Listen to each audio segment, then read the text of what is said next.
know. I was saving this for when we hit record. But last time you were on the show, you had a quote that said, and I didn't look to see when the actual date was. I think it was like a year ago that you were on the show, or maybe a little bit more. But you said if someone doesn't sell soon, they're going to end up selling in 7 years for the same price. And yep. I think that reality is now here. Look, I did not expect it to take a pandemic for me to look smart. But look, it cycles. I mean, if it wasn't this, something else. And I'm always amazed at how we all look back at everything. And obviously a pandemic is a different sort of thing to look back at because there was no. We don't see this very often in history. But I mean, that being said, we did see SARS, we did see H1N1. So maybe we should have seen this coming. But we were in the longest bull run in history. I mean, it was just time.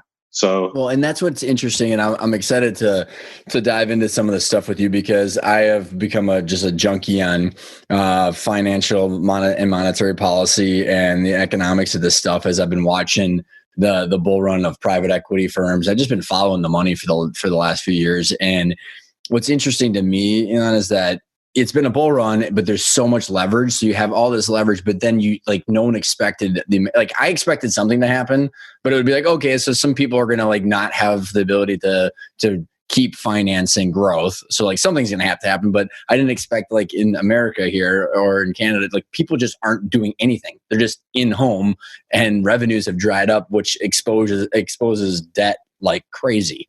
So I don't know what do you see? Look, the pandemic threw the wrench into the system in a real hard way, but the lack of lubrication was being seen. The squeaks were seen before this. I mean, right. You look at the WeWork situation. You look at these kind of earlier stage, unicorns having a more difficult time gaining traction for their equity raises. I thought that was going to be the impetus for the slowdown.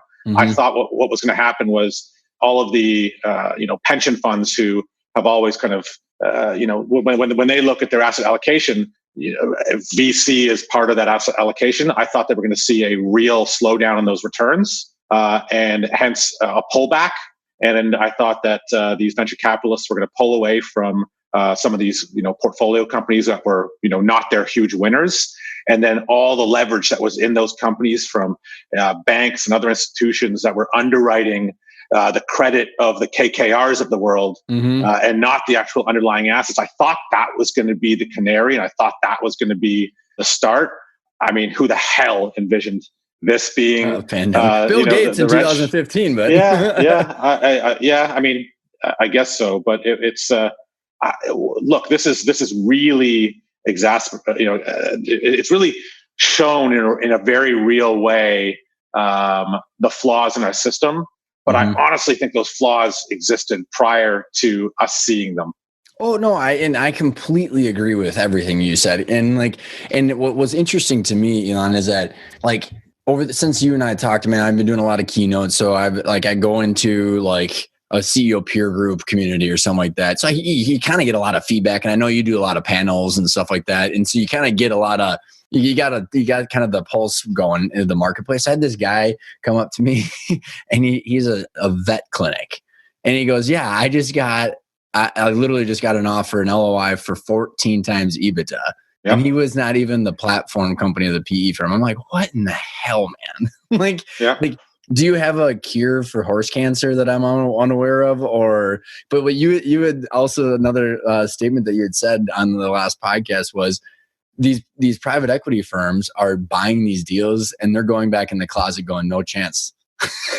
Because when you say this, the flaws in the system, the debt that's been taken out to buy these companies and the leverage is just off the charts. I mean, they can't withstand the shock of losing their 20% of their revenue for 90 days.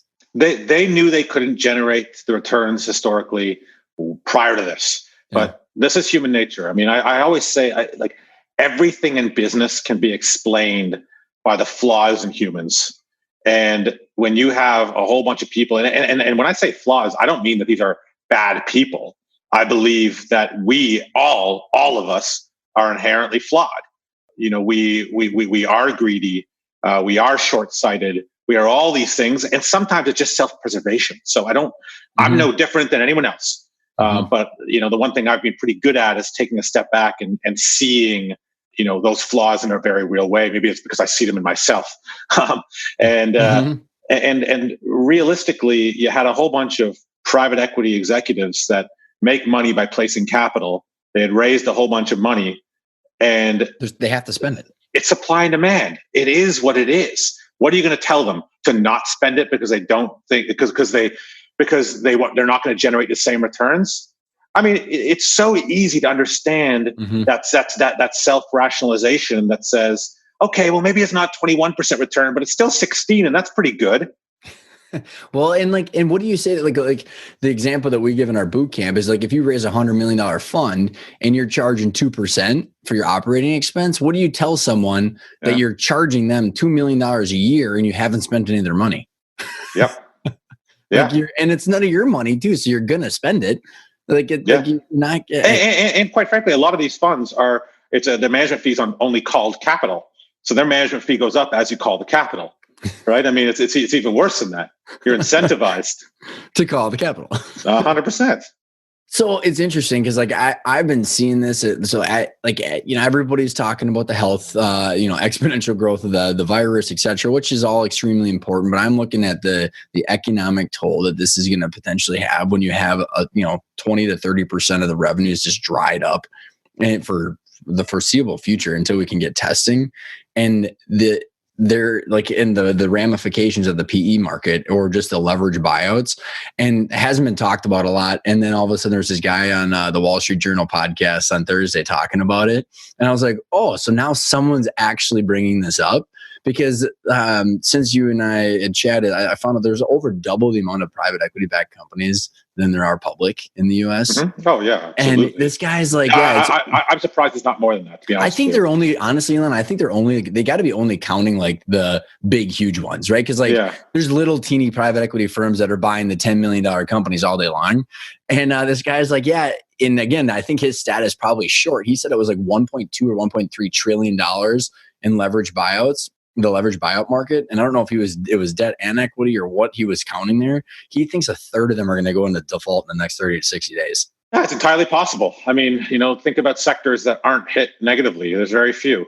So, there's a very binary outcome for most businesses.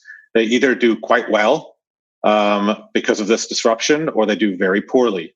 Most falling on the very poorly. I mean, I can't think of very many companies that are business as usual.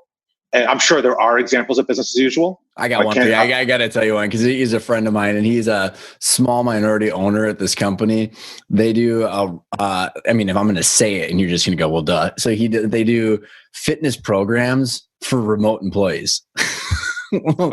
But I would think that's being affected positively. That's what I'm saying. Like, and they added he thinks they added like $20+ million in enterprise value in the last month.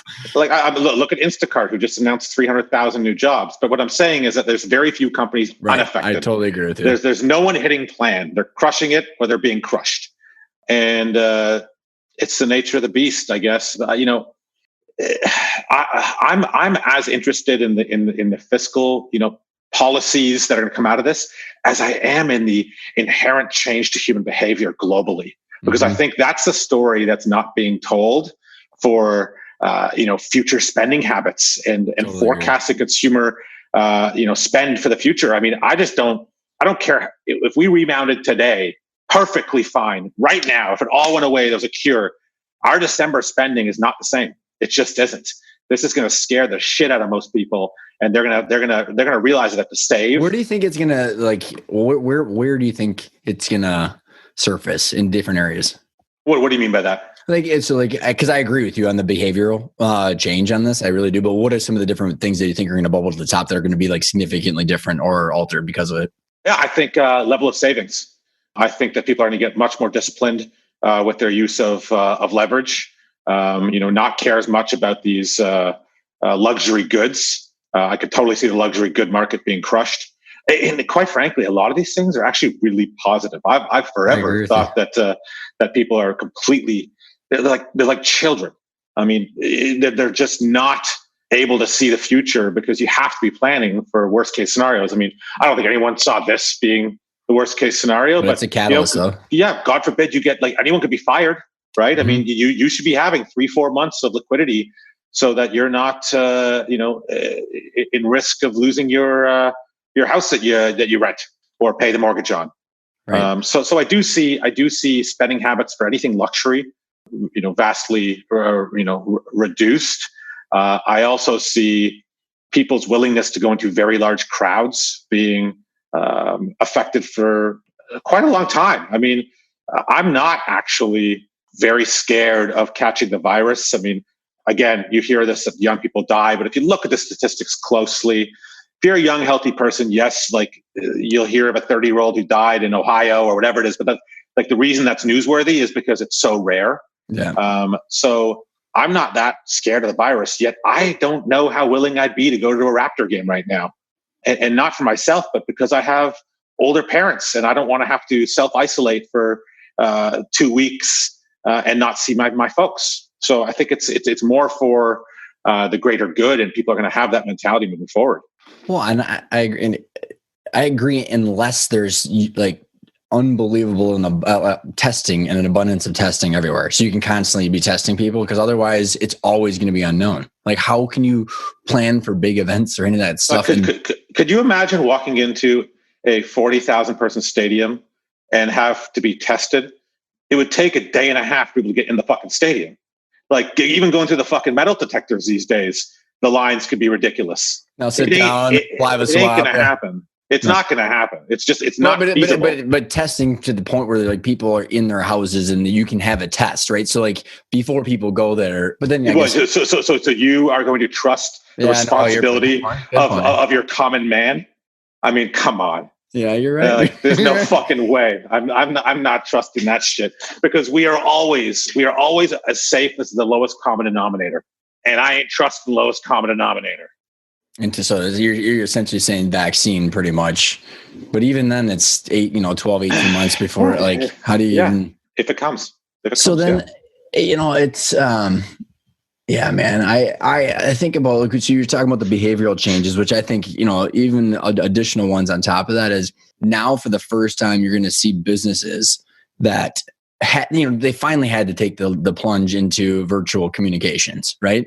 So how many people you think are going to go back, Ilan, and say, okay, 30% of my costs are going to this freaking apartment or this nice office building with all this bullshit tied to it? Like, no thanks. Or 100%.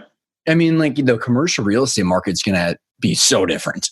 100%. I think that and that's where, if you play that game out, and I've gone through many iterations in my head of like, where do the dominoes stop? It stops at the Federal Reserve.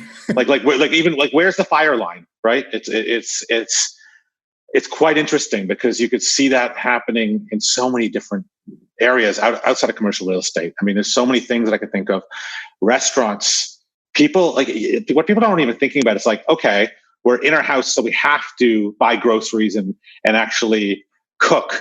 But there's so many things that come out of that. It's now, okay, now everyone is back in action. They can go to restaurants. But guess what?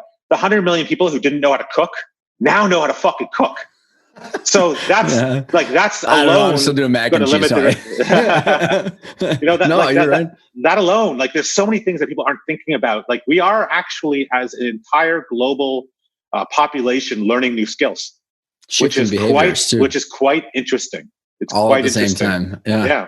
Or like, I mean, I think about the home remodeling. Like, honestly, like, I went from like, I could see myself buying a new house in the next 3 to some years. Like, why?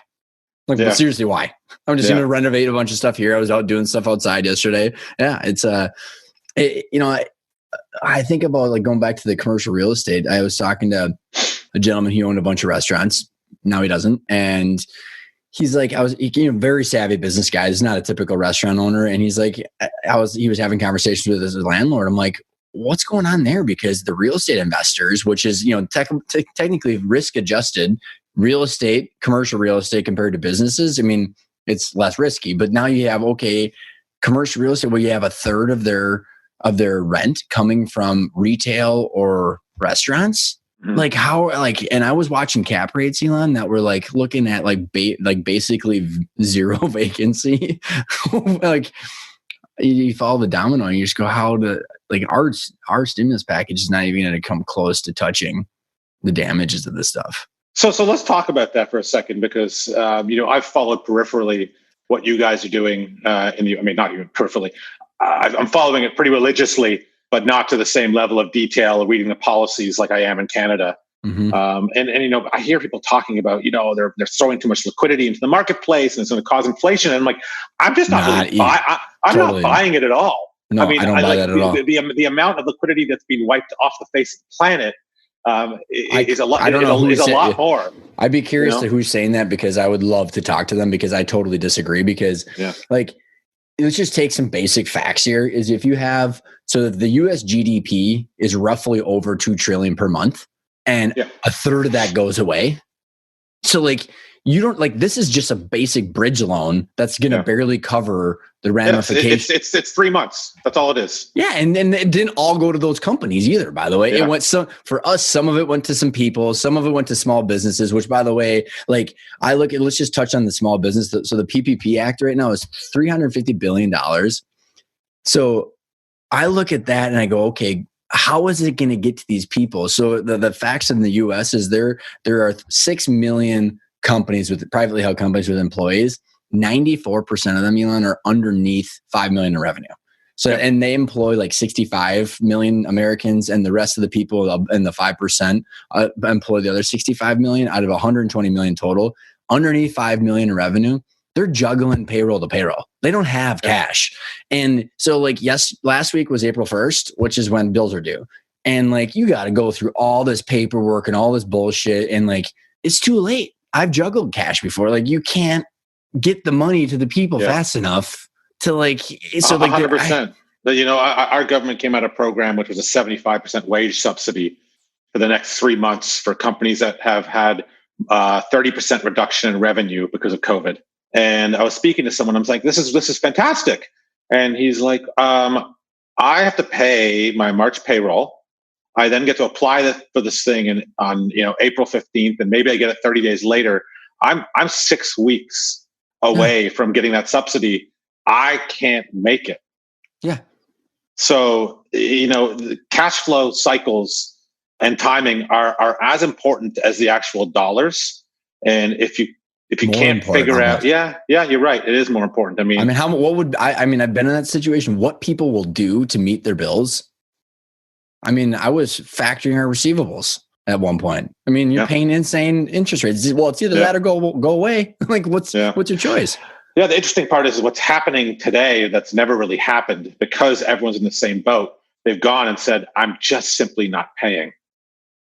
And that's how they're solving for it. They're going to their employees and saying, "I just can't pay. I'll accrue it.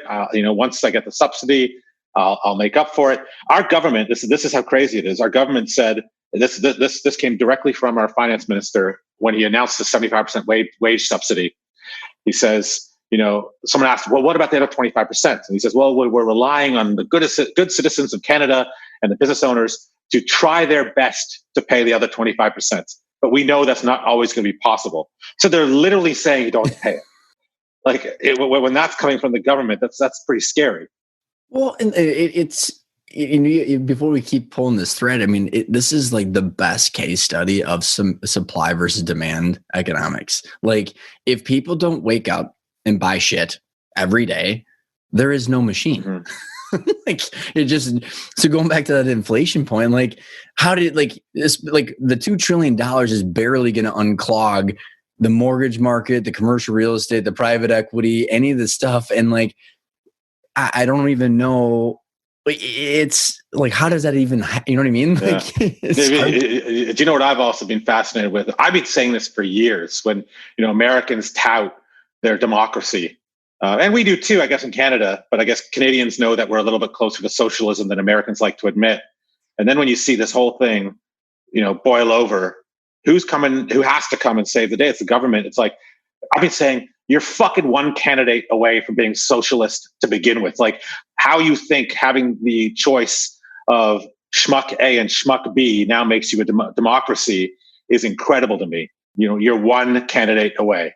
Well, That's and it. It's interesting because like all these, to take the corporate executives who are pretty much on the chopping blocks right now. I mean, like the one example I have, like, because I fly Delta all the time, and like they're usually it's a nice plane and like somewhat good service, but like they just dick with you when it comes to like changing your seat, and it's $250, and 90% of their cash went to stock buybacks for the last 11 years. So they have no cash, which is their fault because all these corporate executives are insanely wealthy from it. No cash.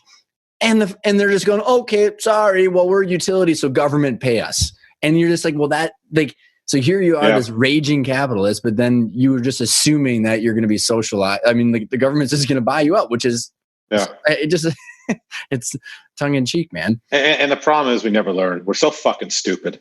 Like that's the problem with humans. We're so fucking stupid.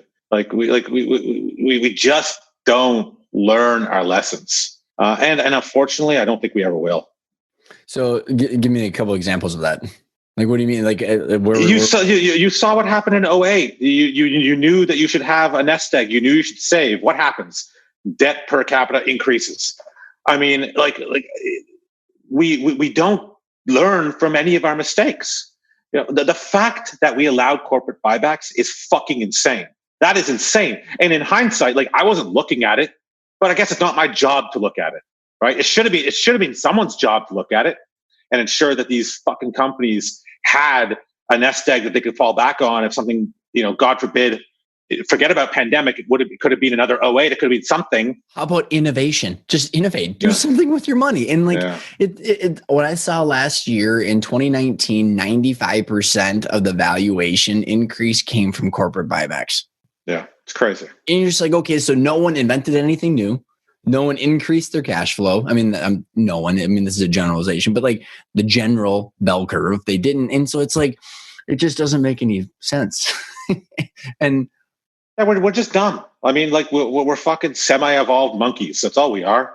I mean, even I watched Cuomo speak today, and he was imploring people to stay indoors. And I know it's nice weather. I mean, guys, like this is the problem. Lowest common denominator. Everyone is selfish.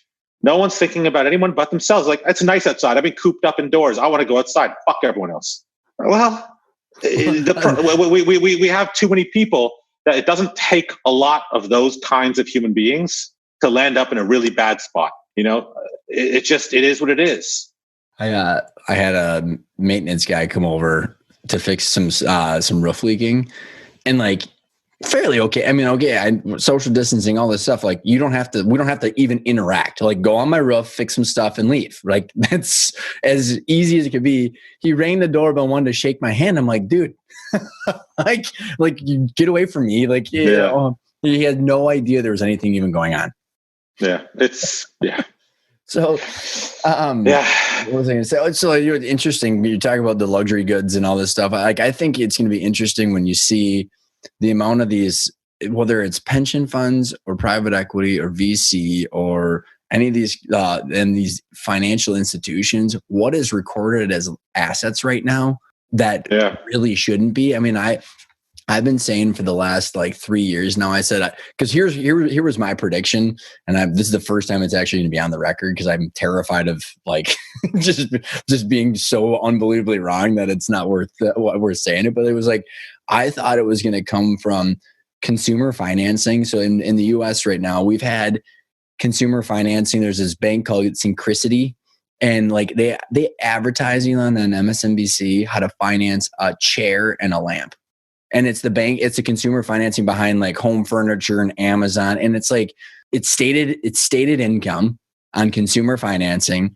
And the same thing that's been going on for the last decade with GM Financial and Ford Financial. So you can buy an $80,000 vehicle on stated income based on your FICO score and an 85-month loan.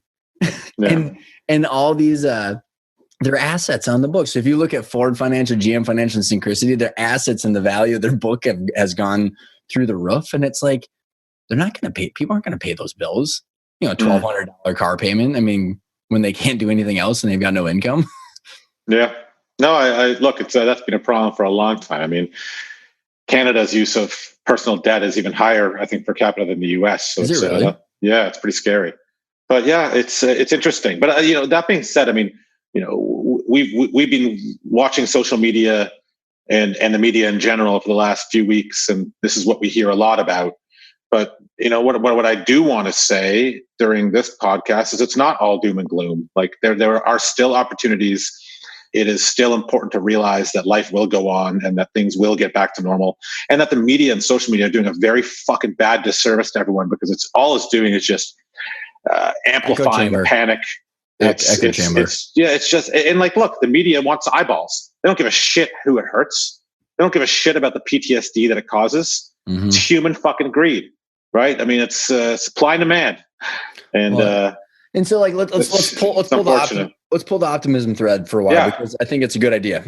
So I just got off a call with a good friend and business associate of ours that does, we do a lot of valuation work with our clients, and whether it's for indication of interest or third parties or ESOPs, and people are having a hard time trying to figure out. I mean, they got internal valuations and just stuff on hold because they don't even know how to redo the forecasting. But I think when you look at this, and especially depending on the age or the appetite or the energy as an entrepreneur, there is going to be a lot of opportunity when this happens, right? So I'm going to script the word, with Darwinism, I mean, like, it's going to flush out the last third of people. So then how do you come out of this with the right model, and in the right model being not indulging in all the leverage and the insanity that wouldn't happen before, right? So like, when you're having conversations with people that are doing deals, what's the dialogue going on? What are you suggesting? What are the people that are doing things right? What are they doing?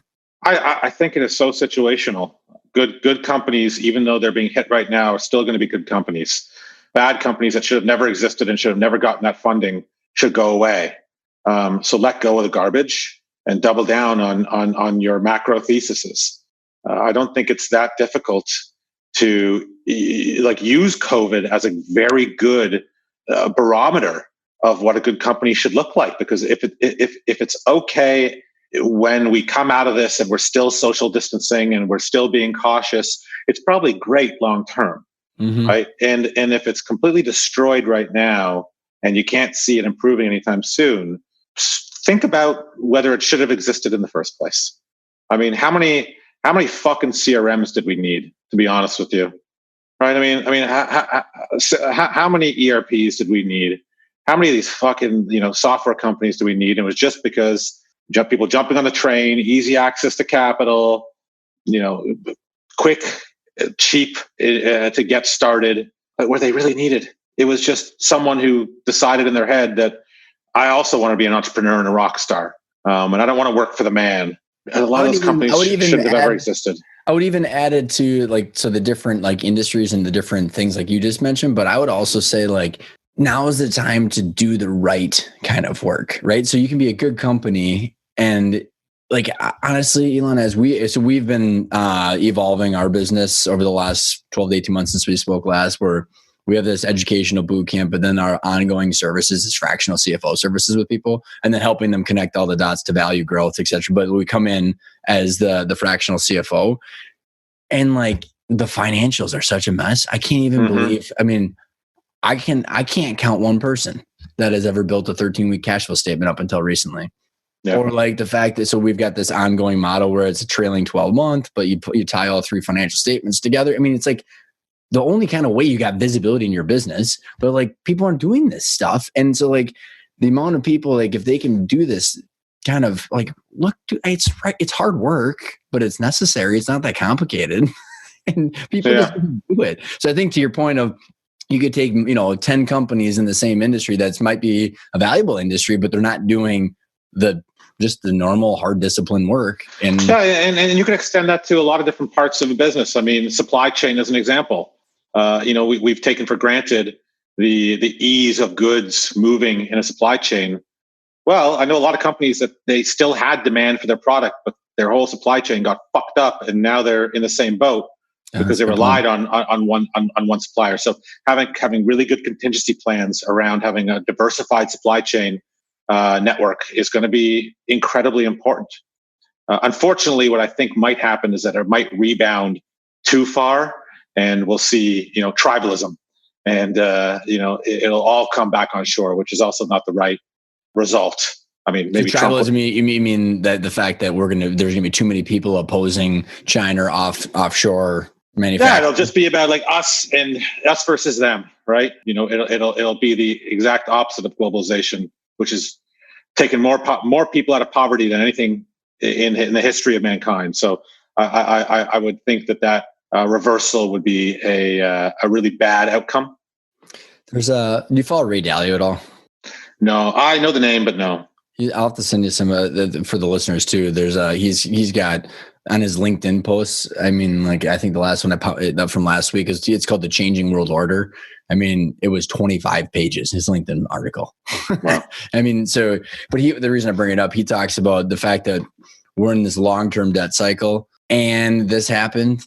And we've got the populist movement going on. So us versus them and the inequality. I mean, there's just a lot of stuff that this pandemic is exacerbating. So I think to your point about the tribalism and nationalism, I mean, I think it's a challenge. I mean, especially when I think a lot of these global leaders need to be sitting down together, because like this is a global problem. I mean, like the central banks in all the developed countries need to talk to each other, because this is an experiment we've never run before, like with the printing of money.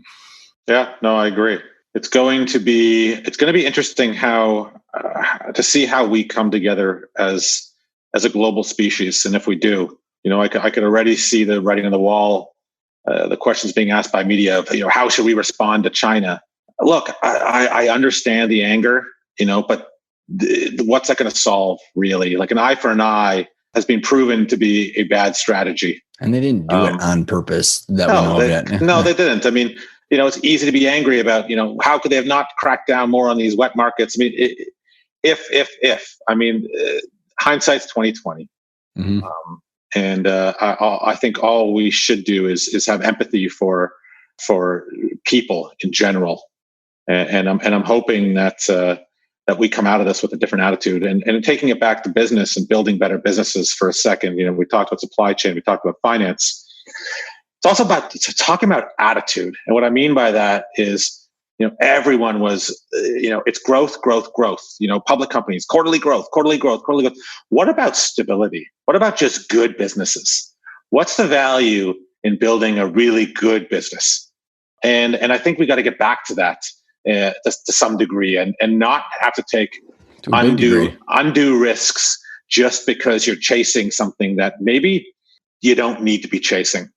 Well, I totally agree. There's a book called Conscious Capitalism that is like one of my business Bibles. It's amazing. It just talks about taking all your stakeholders into consideration.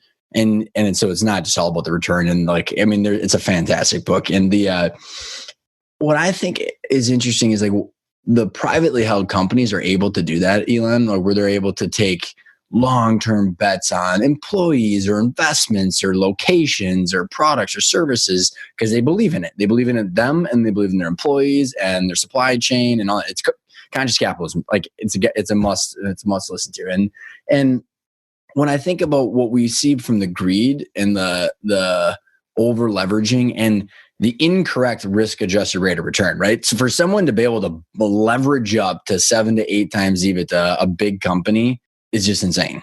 You know what I mean? And what is so you have the privately held founders that can play the long game, but you have too much of a short game. People trying to get rich on the quarterly earnings, or like with the private equity market, because the pension funds and these insurance companies, endowments are so SOL with the returns that they're getting. How do you stop that petri dish from happening? You know what I mean? It's never going to change. Unfortunately, Ryan, I wish I had a better answer for you. The reality is greed will never go away. I know that, but it comes down to like the systemic issues, right? Of like how, I mean, it's the big like pools of capital that are driving that, right? I mean, I think at the end of the day, I think it's going to come down to hopefully us coming out of here with a bit more personal responsibility and wanting to build a better economy for everyone involved. Maybe that's wishful thinking. I think from a policy standpoint, It's difficult to bridge the gap of what you're talking about with the religion of capitalism. The religion of capitalism is just too strong. I think that's a losing battle, honestly. So, like, in just for clarification too, in the conscious capitalism, it's more of like it is, and that's what Ray Dalio talks about. It's like it's capitalism, but it's like capitalism for the long term, where like that investing in education is going to drive everybody back. But that's it's a 15-year return or more. So are you going to take a pay cut to do that? That's what I'm saying. You always get the long term and the short term, and then you're going to convince 100 million other people to take that pay cut. What do you mean by pay cut? Well, just the money has to come from somewhere, right? So if you're a large corporation and you can be investing in things for long-term growth that are prudent, but it's going to depress the quarterly returns for the next 3 years. Okay. Yeah. No, I agree. Which means that your entire executive team is not going to get the bonuses that they could have gotten. Which means that all the people that work within that organization are not going to get the raises that they could have gotten if that cash was on the books. Now, convince that machine to do it. Oh, I know. I agree. I do agree with you. Yeah. But why is China winning? China's winning because they don't have to give a fuck about 4-year terms. They got a 100-year plan. And look, I'm not saying that there's pros and cons to everything. But just mechanically what you're saying. Yeah. They don't have to worry about a 4-year, political cycle. So they can make long-term bets, and it's what's driven their success thus far. But that comes from an incredibly society, dictatorial, oppressed, lack of freedom, all those things. So it's like, what do you value more? And there is no good answer. It's a seesaw, and unfortunately, you can't have everything. I mean, I would love to eat cake all day, but I also don't want to be a fat pig and die at 50, right? So it's like we have these trade-offs in every part of our lives, and it is about us as a human species becoming more personally responsible. It always has to come down to the individual level, because without systemic change in our thought process, fucking nothing's going to change. And in that way, I think the pandemic might. Like, if we can look at the positive outcome of it, because of course, 10,000 plus people right now in US alone dead is like, it's horrendous. So you don't want to talk about the positives that come out of something that negative. But the reality is we have to start talking about what we can take that is positive from this incredibly negative situation. Well, and you said it earlier, and it is, I agree with you. But it's another monumental challenge, just like, removing the machine in the capitalist machine, because all this stuff relies on human beings, and behavior is the most challenging thing to change. Yes, we are changing behavior because we're forced to right now, but like, that doesn't mean it's going to be easier. I mean, humans are short-term animals. I mean, I read this book and it puts such things into perspective. It's called Misbehaving. It's by the father of social or behavioral economics. And he said that statistically proven that the average human being will take $800 today instead of $1,000 at the end of the last week or end of next week. Well, that's the opposite of compound interest, which just shows you like, it's not just not doing it. It's the opposite. Mm-hmm. It's the opposite of benefiting that individual. And that's from saving to eating to discipline. I mean, shit is hard work that gives you a return. I just don't think there's any other way to say that. And I just don't know how we can create that kind of good long-term behaviors in people. Ryan, I'm going to remind you, and my podcast that I'm starting, as you know, is called A Dealmaker's DNA. And the reason it's called that is my background's actually in genetics. That's what I studied before entering the business world. I'm not going to get into a religious discussion, but I do believe in evolution. Yeah. And if you believe in evolution, throw a monkey a banana and tell it not to eat it, and tell the monkey that if you don't eat it now, I'll give you 2. I mean, look, we're not monkeys, but we're pretty close. Yeah. And sometimes we need, that's why government exists, is we need other human beings to police the masses. It just is what it is. So to make this actionable from some entrepreneurs that are out there listening to this going, okay, what in the hell do I do with this? People that hopefully have got some revenue coming in, they've got a dip of 20, 30%. Like, your business, you're seeing buyers and sellers. What's the chatter happening with you? Like, where are you seeing people that are interested still in doing deals? Have valuations changed? What's kind of your take on it? Yeah, again, it's so situational. There are some buyers that are unaffected, looking at it as an absolute perfect time. I don't want to use the word opportunistic because no one wants to use that word, but let's call a spade a spade. Opportunistic. And there are some sellers that are desperate that need to sell, and we're still going to see deals getting done. I think that the quantity is going to be drastically lower. I mean, I think 80% plus down in deal volumes. For how long do you think? Through the summer. I think things start picking up in Q3. Realistically, I think people come back to the table at the end of summer, and then you got 90 days of due diligence. So I think deals will start happening in the background, August, September, but I think that you'll see Q4 deals closing and still not back to even close to regular volumes. And then Q1, Q2 of next year. Look, my forecast is that Q2 of next year, which will be, total rebound, and hopefully we have a vaccine. I think it'll be 50 to 75% volumes of what it is.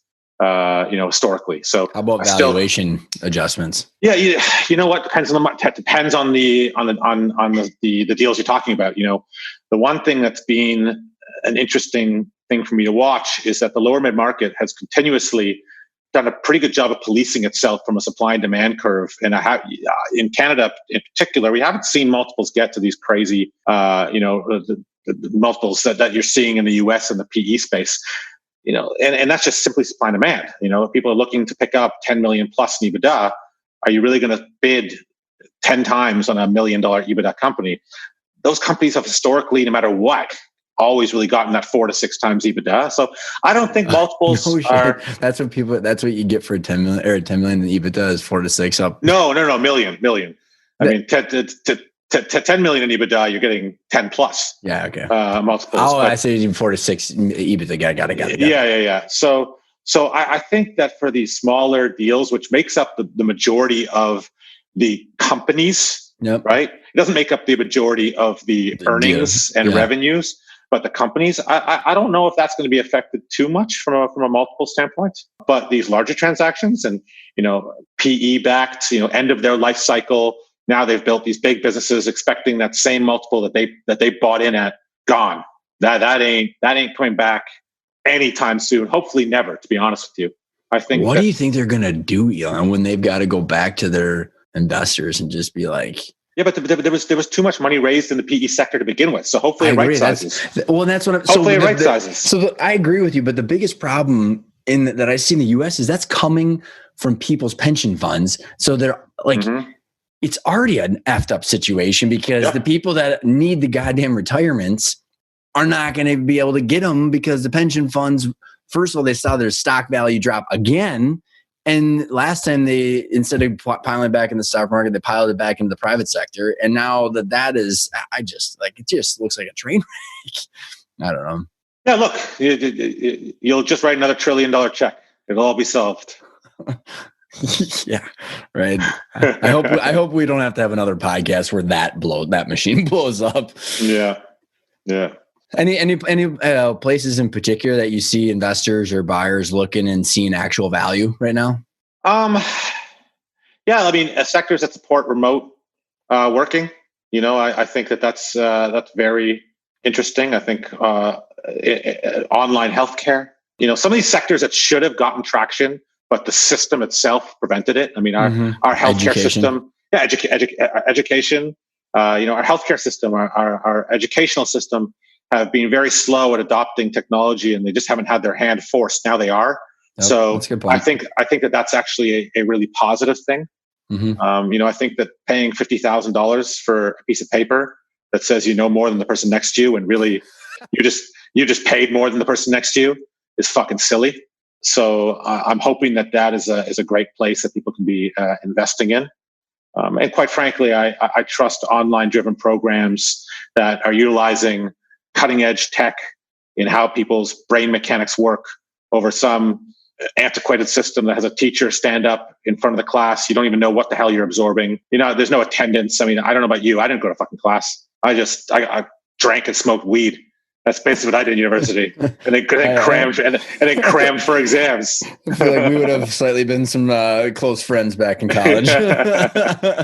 Yeah. So look, I think that's great. I think healthcare. I read an article this morning, and my brother is a pediatric emergency doctor in Toronto, and he was saying, he's like, the chatter internally is the idea of having a practice where people come to visit their doctor forever is going to be radically changed. And the utilization of telemedicine and video medicine is absolutely going to become the norm. And, having the ability to see a patient face to face will be for the odd case. Mm-hmm. It'll be for the exception. So I think that infrastructure that supports that will be essential. Mm-hmm. And, the basics, I still love the thesis of grocery, right? I still love the thesis of in-home entertainment. I think Netflix, this is the greatest thing ever to happen to Netflix. I mean, you look at the likes of Zoom. It'll be I don't know if you've seen Facebook Portal. I think Facebook Portal device is fucking incredible. Take a look at it. We have one for our home. It's like an immersive camera that moves around the room and attaches to your Facebook video or WhatsApp, and allows so when I'm preparing dinner, I'm linked in with my mother and my brother, and we're all making dinner together, and the camera is following us, and we can have a much more kind of social experience than holding the camera in front of us. It's incredible. So, oh my God, that's so necessary. I'm so, like, my wife and I, I'm so sick of holding. My wife holds up the FaceTime for our father. Yeah, it's just like I'm not holding the camera up anymore. Buy yourself a Facebook Portal. Do yourself a favor. Yeah. Well, that's awesome. It's incredible. So look, there are people that are trying to fix the problem, or at least make our lives in kind of isolation more tolerable, because I think that, and I don't want to leave this on a bum note, but the reality is we are going to have a far better system of preparedness for the next time, because we had our warning shots with SARS, and H1N1.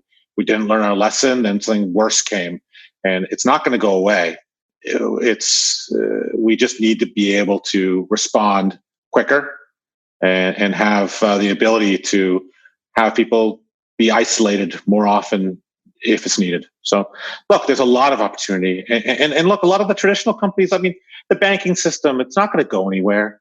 I think that, Visa, I saw Visa get destroyed in the markets. It's had a bit of a bounce back. Like, it's not going to go anywhere. There's still great institutions that we rely on for our lives to be our lives. Even when you look at restaurants, if you look at a stock like Cheesecake Factory, the hit that stock took is incredible. Like, are they going to not reopen? I don't think that that's the case. I really don't. I think that we're incredible. Like, for all the things that I talked about negatively about humans, we're also incredibly resilient. We're incredibly adaptable. I think to your point about the Cheesecake Factory or any other business like that, I think what is a common theme is, I mean, if we're going back to human instincts, I mean, people, when whatever the openings look like and what the new norm looks like, people will go out and do stuff. People are social creatures. Sure. They need to be social. And so if Cheesecake Factory goes under, it has to do with their corporate structure and the debt. It has nothing to do with whether people want it or not. So you could open it up on a new name, but people will go out and they still want to do stuff. People like to eat, drink, be merry, and hang out with people. Everyone said, you're going to see a much slower adoption. And I even said this earlier about sporting events, because I truly do believe we will see that. But I looked at articles this morning and I saw pictures of tourist sites in China, and they're fucking rammed. As they've lifted this quarantine, they are doing testing before they walk in. Yeah. But again, to take your analogy, they've probably got some like home system where you're not allowed to walk out the door. You'll be arrested unless you take a test. And the beautiful thing is they could shoot you in the fucking head and get away with it.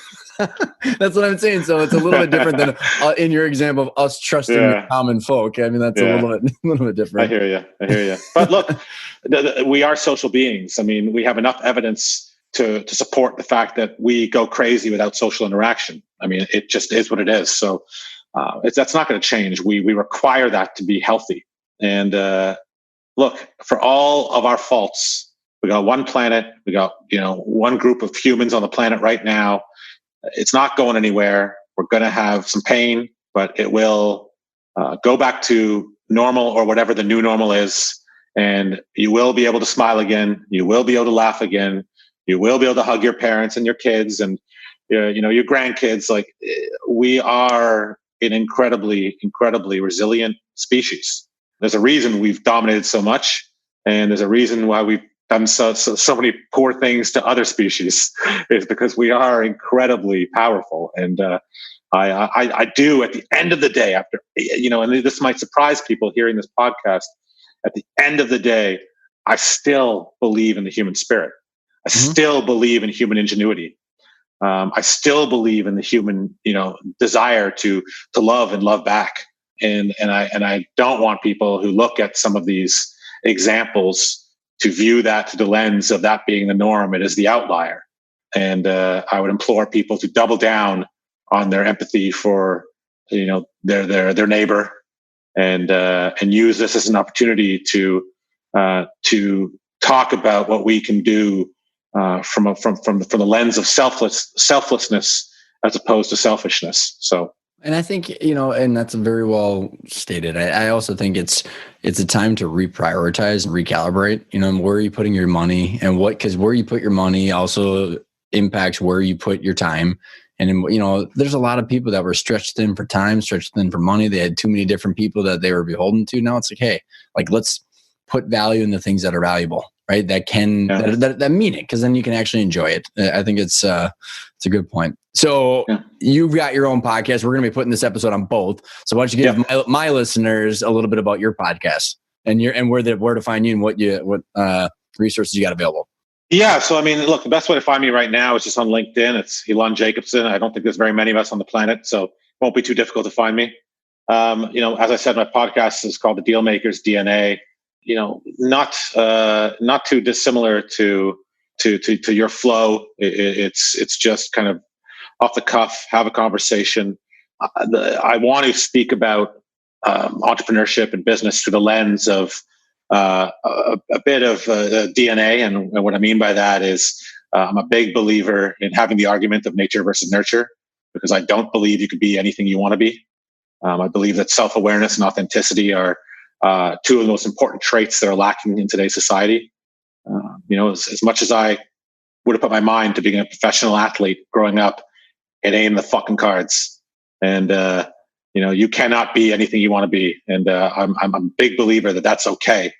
And I'm a big believer in doubling down on your strengths. And I think that you can kind of have an easier time looking internally by seeing other people go through the exercise of looking internally and telling their story. So that's really what I'm trying to accomplish awesome. during our podcast. So yeah, thanks very much for having me. I appreciate it. It's been a blast. I'm glad we got to reconvene on this. It's been fun. Absolutely.